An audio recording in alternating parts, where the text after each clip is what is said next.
Arya duduk termenung di sudut kamar kosnya yang sempit. Tangannya masih menggenggam erat surat warisan yang baru saja diterimanya pagi tadi. Di dalam surat itu tertulis dengan jelas, kepada Arya Dwijaya, dengan surat ini, kami memberitahukan bahwa paman Anda, Bagas Wiradana, telah meninggal dunia. Sebagai ahli waris satu-satunya, Anda berhak atas seluruh aset almarhum, termasuk sebuah rumah di daerah Puncak, Jawa Barat. Matanya membaca ulang tulisan itu berkali-kali.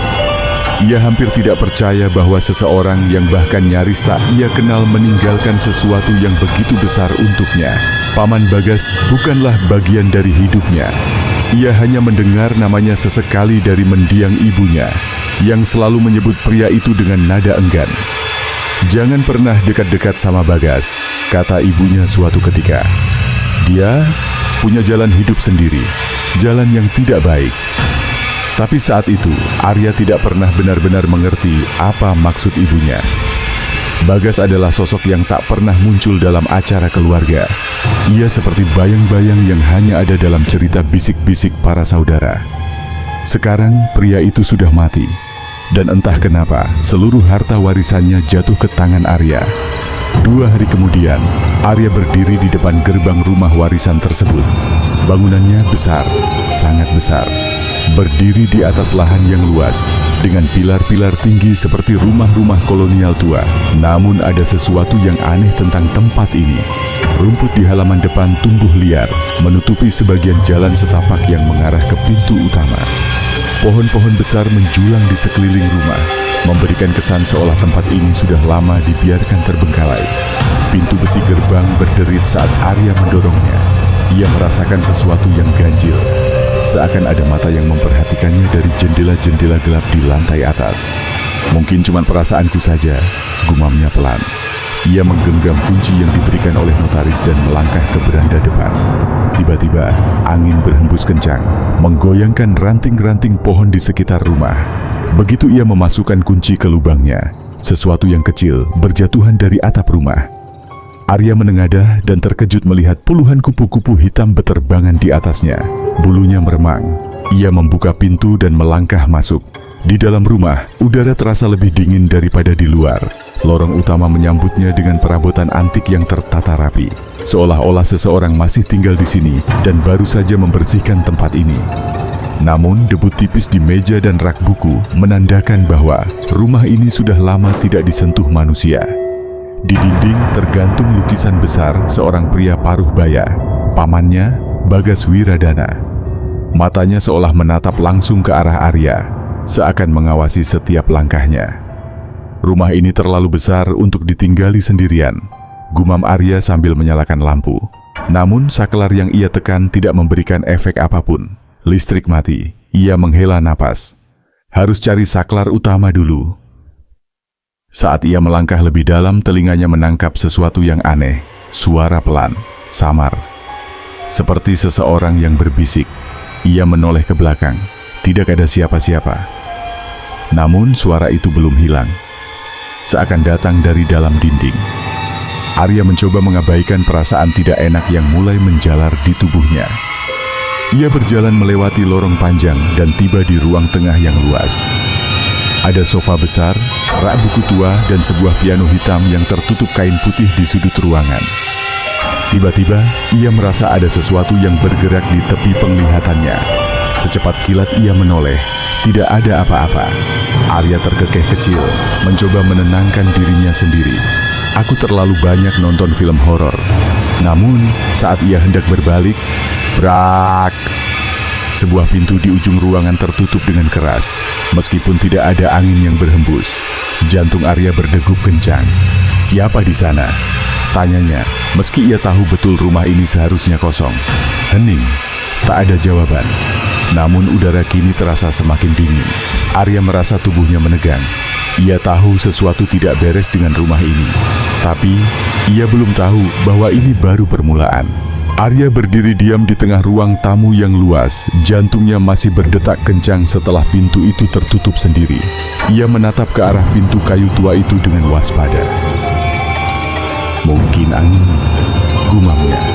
Meski tidak sepenuhnya percaya pada kata-katanya sendiri, rumah ini terlalu sunyi, terlalu hidup. Ia melangkah perlahan menuju pintu itu, ragu apakah harus membukanya atau tidak. Namun saat tangannya hampir menyentuh gagang pintu, sesuatu membuatnya berhenti. Ketukan. Dari dalam ruangan itu, terdengar ketukan sama. Tok, tok, tok. Arya menahan napas. Ia merasakan bulu kuduknya meremang. Ketukan itu tidak keras, tapi cukup jelas untuk membuatnya yakin bahwa ada sesuatu di dalam sana. Ia mundur selangkah. Ketukan itu berhenti. Hening. Namun saat ia hendak menjauh, tok, tok, tok. Ketukan itu terdengar lagi. Kali ini lebih cepat, lebih mendesak. Arya menggigit bibirnya. Ia tidak bisa terus berdiri di sini selamanya. Dengan tangan sedikit gemetar, ia meraih gagang pintu dan menariknya perlahan. Pintu terbuka dengan bunyi decitan panjang. Ruangan di baliknya ternyata adalah sebuah gudang kecil. Gelap dan penuh dengan barang-barang tua yang berdebu. Tidak ada siapapun di dalam. Arya menghela napas lega, tapi tetap merasa tidak nyaman.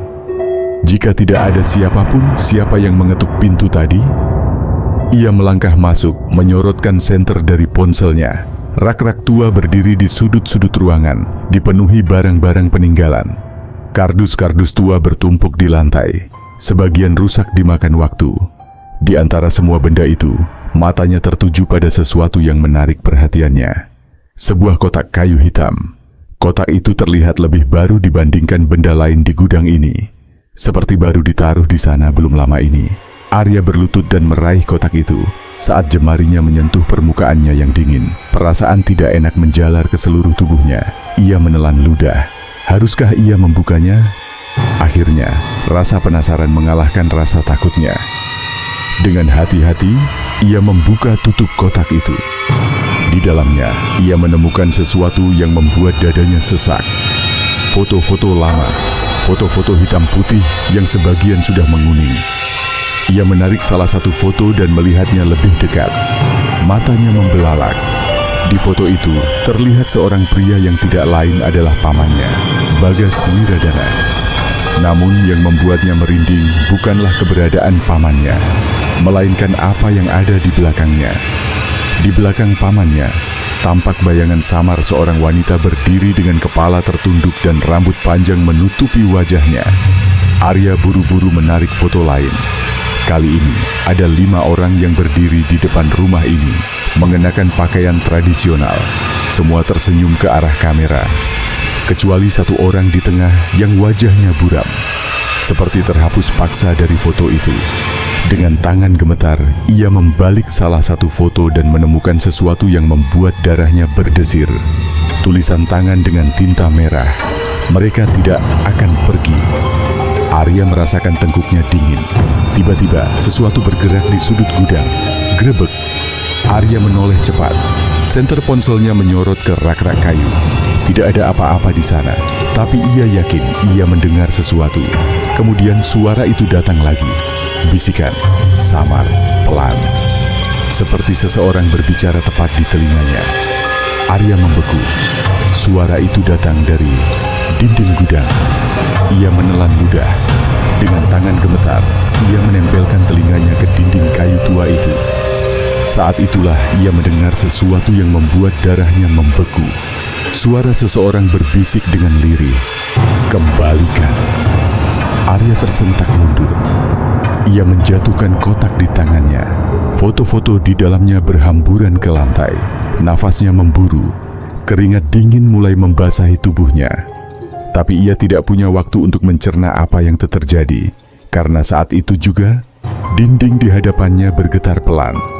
Lalu, terdengar sesuatu yang lebih mengerikan. Ketukan. Bukan dari luar. Ketukan itu berasal dari dalam dinding. Arya berdiri kaku. Napasnya tersengal. Ketukan itu terus terdengar dari dalam dinding gudang. Tok, tok, tok. Pelan, teratur. Seolah-olah sesuatu atau seseorang terjebak di dalamnya dan ingin keluar. Tubuhnya gemetar. Logikanya menolak percaya. Tapi indranya mengatakan hal sebaliknya. Ada sesuatu di balik dinding itu. Ia meneguk ludah, lalu memberanikan diri mendekat. Dengan tangan gemetar, ia mengetuk balik dinding kayu itu. Sekali, dua kali, tidak ada jawaban. Namun saat ia hendak melangkah mundur, tok, sebuah ketukan balasan. Arya tercekat, ia ingin lari. Ingin keluar dari rumah ini dan tidak pernah kembali. Tapi rasa penasaran lebih kuat dari ketakutannya. Ia meraba permukaan dinding, mencari sesuatu. Mungkin celah, mungkin tanda bahwa ini bukan sekadar dinding biasa. Lalu jemarinya menemukan sesuatu, sebuah goresan samar, seperti bekas sesuatu yang pernah dibuka, lalu ditutup kembali. Hatinya berdetak kencang. Ia merogoh sakunya, mengeluarkan pisau lipat kecil yang selalu ia bawa. Dengan tangan bergetar, ia mulai menyelipkan pisaunya ke celah kayu dan mengungkitnya perlahan. Kayu tua itu rapuh. Dengan sedikit usaha, Arya berhasil mencungkilnya. Begitu terbuka, bau menyengat langsung menyergapnya. Bau busuk, anyir, seperti daging yang membusuk. Arya menutup hidung, menahan mual. Ia menyorotkan senter ponselnya ke dalam celah itu. Dan saat itulah ia melihatnya. Sepasang mata kosong menatap langsung ke arahnya. Arya tersentak mundur, terjatuh ke lantai. Ponselnya terlepas dari genggamannya. Cahaya senter masih menyorot ke dalam dinding. Di balik celah kayu yang terbuka, tersembunyi seonggok tubuh kering. Mayat. Bukan hanya satu. Setelah memperhatikan lebih saksama, Arya melihat ada lebih dari satu jasad yang tertumpuk di dalamnya. Mereka sudah membusuk, kulit mereka menghitam dan mengerut. Namun yang membuat darahnya membeku adalah salah satu mayat itu masih menggenggam sesuatu. Sebuah cincin emas dengan batu merah berkilauan. Jari-jari mayat itu mencengkeramnya erat, seolah tidak ingin melepaskannya bahkan dalam kematian. Arya ingin menjerit, tapi suaranya tertahan di tenggorokan. Lututnya lemas, tubuhnya berkeringat dingin. Lalu, sesuatu terjadi. Tangan mayat itu bergerak. Arya membeku. Jari-jari yang sudah membusuk itu perlahan mengendur. Membuka sedikit, seolah hendak menyerahkan cincin itu padanya. Namun sebelum Arya bisa bereaksi, sebuah suara berbisik tepat di telinganya. Ambil, dan kau akan tahu segalanya. Arya menjerit dan merangkak mundur, membentur rak tua di belakangnya. Tiba-tiba, dinding gudang bergetar semakin keras. Seakan sesuatu di dalam sana mulai meronta, mencoba keluar. Ketukan berubah menjadi pukulan. Brak, brak, brak. Arya bangkit dengan panik. Tubuhnya lunglai, tapi ia memaksakan diri untuk berlari keluar. Begitu sampai di ruang tamu, pintu gudang menutup sendiri dengan keras di belakangnya. Hening. Arya terengah-engah, mencoba memahami apa yang baru saja terjadi. Namun, sebelum ia bisa menenangkan diri, matanya menangkap sesuatu yang membuat jantungnya nyaris berhenti. Lukisan pamannya di dinding berubah. Sebelumnya, mata pamannya hanya menatap lurus. Tapi sekarang, mata dalam lukisan itu menatap langsung ke arahnya. Dan mulutnya yang tadinya tertutup, tersenyum. Arya berdiri terpaku. Keringat dingin mengalir di pelipisnya. Lukisan itu tersenyum.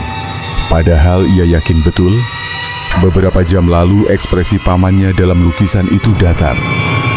Mata yang sebelumnya terlihat kosong, kini seperti mengikuti gerakannya. Jantungnya berdegup kencang. Ia menggeleng, mencoba meyakinkan dirinya bahwa ini hanya ilusi. Namun tiba-tiba sesuatu berubah.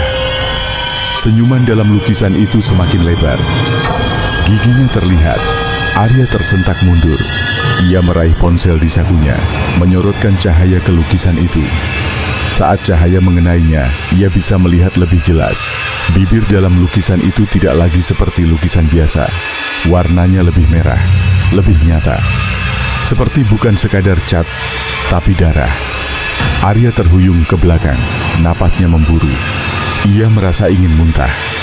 Tiba-tiba, ruangan terasa lebih dingin. Lampu-lampu mulai berkelip-kelip dan kemudian gelap. Listrik rumah mati total. Hanya ada suara napasnya sendiri di ruangan itu. Arya meraba-raba ponselnya, menghidupkan senter. Ia ingin keluar dari rumah ini secepat mungkin. Namun sebelum ia sempat berbalik, sesuatu yang mengerikan terjadi. Suara gesekan, pelan, panjang, dan menyiksa telinga. Arya membeku. Suara itu berasal dari belakangnya, dari lukisan itu. Dengan napas tersengal, ia menoleh perlahan, dan yang ia lihat hampir membuatnya kehilangan akal sehat. Lukisan itu berubah. Kini, tangan pamannya dalam lukisan itu terjulur keluar, mencakar-cakar bingkai, seolah ingin keluar. Arya menelan ludah, jari-jarinya mulai gemetar. Lalu terdengar suara tawa kecil, samar, pelan, namun terdengar di seluruh ruangan. Hahaha, akhirnya kau kembali. Arya tersentak mundur. Kembali? Apa maksudnya? Namun ia tidak punya waktu untuk berpikir, karena tiba-tiba tangan dalam lukisan itu keluar. Sebuah tangan kurus, panjang, dan berwarna abu-abu pucat keluar dari dalam bingkai, bergerak perlahan ke arahnya. Arya berteriak dan berlari. Tanpa berpikir panjang, ia bergegas menuju pintu depan. Namun saat tangannya hendak memutar gagang pintu, klek, pintu terkunci. Ia menariknya dengan sekuat tenaga, tidak bergerak. Dari belakangnya, suara seretan kaki terdengar, pelan, mendekat. Arya merogoh sakunya, mengeluarkan kunci rumah yang diberikan notaris. Ia mencoba memasukkannya ke lubang kunci, namun tangannya terlalu gemetar. Seretan kaki itu semakin dekat, nafasnya memburu, matanya berkaca-kaca. Lalu, sesuatu menyentuh bahunya, dingin. Ia membeku, tidak berani menoleh, tapi sesuatu berbisik tepat di telinganya. Jangan pergi, kau harus tinggal di sini. Arya berteriak histeris, menghempaskan tubuhnya ke pintu, memutar kunci dengan sisa tenaganya. Klek, pintu terbuka. Tanpa berpikir, ia berlari keluar rumah. Udara malam yang dingin menyambutnya. Ia terhuyung, jatuh ke tanah, namun segera bangkit dan terus berlari menjauh dari rumah itu. Di kejauhan suara tawa masih terdengar dari dalam rumah. Namun sebelum Arya bisa bernapas lega, ia menoleh ke arah jendela lantai atas. Dan di sana, sosok pamannya berdiri di balik kaca, tersenyum padanya. Namun kali ini senyumnya jauh lebih lebar dan tidak manusiawi. Arya berlari tanpa menoleh. Napasnya tersengal, tubuhnya masih gemetar. Bayangan sosok pamannya yang tersenyum di balik jendela terus menghantui pikirannya. Ia tidak tahu harus kemana. Yang ia tahu, ia harus menjauh dari rumah itu. Setelah beberapa menit berlari, Arya melihat sebuah rumah kecil di ujung jalan. Rumah itu tampak sederhana, dengan lampu teras yang masih menyala. Ia bergegas menuju rumah itu dan mengetuk pintu dengan panik. Tok, tok, tok. Assalamualaikum, tolong. Siapa saja, tolong saya. Teriaknya, suaranya nyaris pecah. Tak lama kemudian, pintu terbuka. Seorang pria paruh baya dengan peci dan sorban melongok keluar. Wajahnya bersih dengan janggut putih yang tertata rapi. Sorot matanya tenang, tapi penuh kewaspadaan. Waalaikumsalam, nak. Ada apa malam-malam begini? Tanyanya lembut. Arya terengah-engah, berusaha mengatur napasnya. Pak Ustadz, saya butuh bantuan. Rumah warisan paman saya. Ada sesuatu di sana. Ada sesuatu yang tidak wajar. Pak Ustadz menatapnya sejenak, lalu membuka pintu lebih lebar. Masuklah dulu, nak. Minum air biar tenang. Arya masuk ke dalam rumah yang terasa hangat dan menenangkan. Seorang wanita tua, yang tampaknya istri Pak Ustadz, membawakannya segelas air putih. Ia meneguknya dengan cepat. Pak Ustadz duduk di hadapannya. Sekarang, ceritakan pelan-pelan apa yang terjadi di rumah itu. Arya mengusap wajahnya, masih berusaha mengumpulkan keberanian. Dengan suara bergetar, ia menceritakan semuanya tentang suara bisikan di dinding, mayat yang tersembunyi, dan yang paling mengerikan, lukisan pamannya yang hidup. Saat Arya selesai bercerita, wajah Pak Ustadz mengeras. Ia menghela napas panjang dan mengangguk pelan. "Nah Arya," katanya dengan suara tenang, "apa yang kau lihat bukan sekadar ilusi atau halusinasi. Rumah itu memang menyimpan sesuatu yang kelam." Arya menelan ludah. Apa maksud Pak Ustadz?"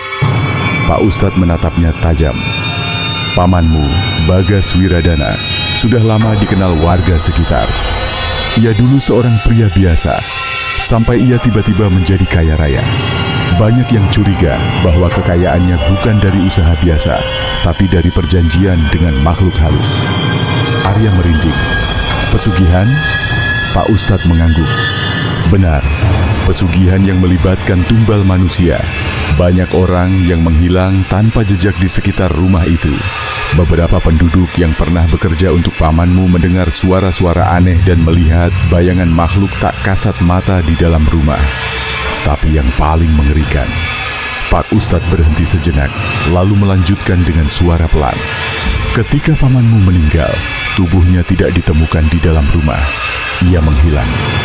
Arya tercekat. Tidak ada yang tahu di mana jasadnya. Tapi sejak saat itu, rumah itu semakin angker. Orang-orang yang mencoba masuk selalu mengalami gangguan. Dan kau mungkin telah membangunkan sesuatu yang seharusnya tetap terkunci di sana." Arya merasa tubuhnya semakin lemas. "Lalu, apa yang harus saya lakukan Pak Ustadz? Saya tidak bisa kembali ke rumah itu." Pak Ustadz tersenyum tipis. "Jangan khawatir nak, insya Allah masih ada cara. Kita harus melakukan ruqyah dan pembersihan rumah itu." Arya menelan ludah. "Apa? Itu akan berhasil?" Pak Ustadz menatapnya tajam. "Kita akan mencoba. Tapi kau harus kuat, karena bisa saja mereka tidak akan membiarkan kita pergi begitu saja." Malam masih pekat saat Arya, Pak Ustadz, dan dua santri, Ridwan dan Yusuf, berjalan menuju rumah warisan itu. Mereka membawa perlengkapan ruqyah, air doa, minyak zaitun, serta tasbih yang menggantung di tangan Pak Ustadz. Arya merasakan udara semakin dingin seiring mereka mendekati gerbang rumah. Pohon-pohon di sekitar rumah bergoyang pelan meski tidak ada angin. Rumah itu berdiri megah dalam kegelapan, seperti menunggu mereka masuk atau mungkin memerangkap mereka di dalamnya. Pak Ustadz menghentikan langkahnya di depan gerbang. "Kita mulai dengan doa perlindungan dulu," katanya. Mereka mengangkat tangan dan membaca ayat kursi, surah Al-Falaq, dan surah An-Naas dengan khusyuk. Arya mengikuti meski suaranya bergetar. Begitu doa selesai, Pak Ustadz membuka gerbang besi itu. Krik. Gerbang itu bergerak perlahan, mengeluarkan suara nyaring yang menusuk telinga. Begitu mereka melangkah ke halaman, udara tiba-tiba terasa lebih berat. Ridwan dan Yusuf mulai membaca Al-Quran dengan lantang, mengisi kesunyian malam dengan ayat-ayat suci. Namun saat mereka mencapai pintu utama, sesuatu yang tidak wajar terjadi. Pintu itu terbuka sendiri.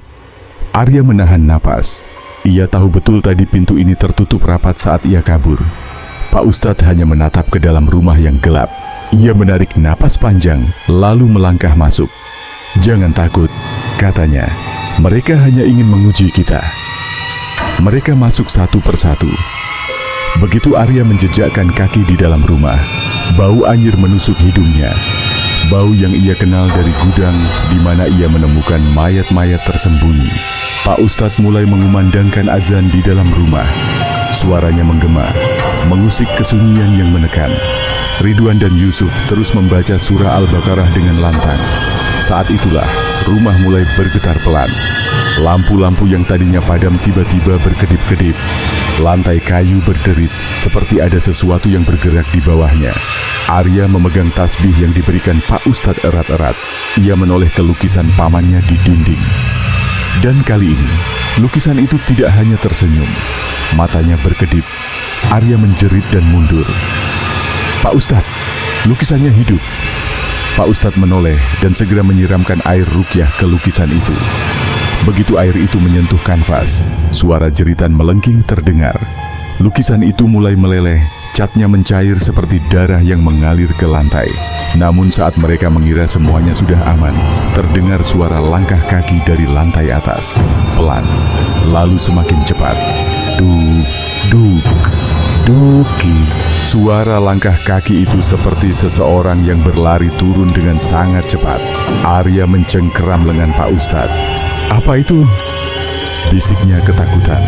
Pak Ustadz hanya menatap ke arah tangga dengan tenang. Sosok itu akhirnya muncul. Pamannya, atau sesuatu yang menyerupai pamannya. Bagas Wiradana berdiri di ujung tangga, mengenakan pakaian yang sama seperti dalam lukisan. Namun wajahnya tidak seperti manusia lagi. Kulitnya abu-abu kehitaman. Matanya kosong. Dan senyum lebar itu kini terlihat lebih menyeramkan. "Kalian mengganggu rumahku." Suara itu serak, bergema di seluruh ruangan. Pak Ustadz tidak gentar. Ia menatap makhluk itu dengan tajam. "Engkau bukan Bagas, engkau hanyalah jin yang bersekutu dengannya. Dengan izin Allah, aku usir kau dari tempat ini." Pak Ustadz mengangkat tangannya dan mulai membaca ayat kursi dengan suara lantang. Makhluk itu menjerit kesakitan. Tubuhnya bergetar hebat, seperti terbakar oleh ayat-ayat suci. Namun sebelum benar-benar menghilang, ia menatap Arya dengan senyum yang mengancam.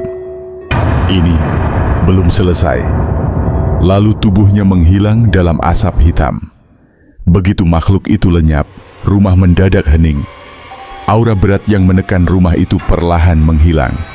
Suhu kembali normal. Pak Ustadz menarik napas panjang. "Alhamdulillah, ini baru permulaan.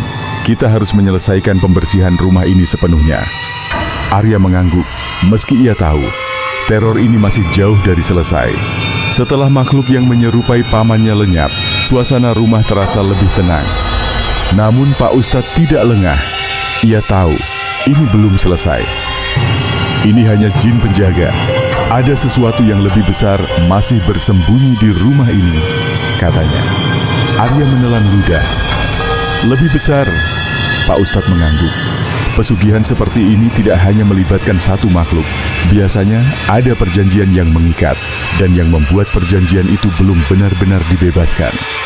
Mereka melanjutkan membaca surah Al-Baqarah, berjalan mengelilingi rumah sambil menyiramkan air ruqyah ke sudut-sudut ruangan. Saat mereka mendekati gudang, Arya merasakan bulu kuduknya berdiri. Gudang inilah tempat ia menemukan mayat-mayat tersembunyi di balik dinding. Pak Ustadz berhenti di depan pintu gudang. "Di sini pusatnya," katanya. Ridwan dan Yusuf saling berpandangan, lalu mempererat pegangan pada botol air doa yang mereka bawa. Pak Ustadz membuka pintu. Bau anyir menyergap lebih kuat dari sebelumnya. Arya melihat ke dalam gudang yang masih gelap. Rak-rak kayu tua berdiri di sudut-sudut ruangan. Namun yang menarik perhatiannya adalah dinding yang ia cungkil sebelumnya. Dinding itu kini tertutup kembali, seolah-olah tidak pernah dibuka. Arya mundur selangkah. "Pak Ustadz, kemarin dinding itu sudah saya buka. Kenapa bisa kembali seperti semula?" Pak Ustadz menatapnya dalam-dalam. "Jin bisa memanipulasi pandangan manusia, tapi insya Allah mereka tidak bisa menyembunyikan kebenaran dari ayat-ayat Allah." Tanpa ragu, ia mulai membaca surah Al-Jin dengan suara lantang. Ridwan dan Yusuf mengikuti, mengumandangkan ayat-ayat suci yang menggema di dalam gudang. Tiba-tiba, dinding itu mulai bergetar. Tok, tok, tok. Ketukan itu kembali, namun kali ini lebih keras, seperti sesuatu yang ingin keluar. Arya menelan ludah. Ia ingat terakhir kali ia membuka dinding ini. Ia menemukan mayat-mayat membusuk di dalamnya. Pak Ustadz menyuruh Yusuf untuk menyiramkan air ruqyah ke dinding. Begitu air suci itu menyentuh permukaan kayu, jeritan panjang terdengar. Suara itu mengerikan, seperti suara seseorang yang tersiksa selama bertahun-tahun. Dinding itu mulai merekah sendiri. Kayunya lapuk, terbuka perlahan, memperlihatkan sesuatu yang tersembunyi di dalamnya. Mayat. Namun kali ini, mayat itu bergerak. Arya membelalak ngeri.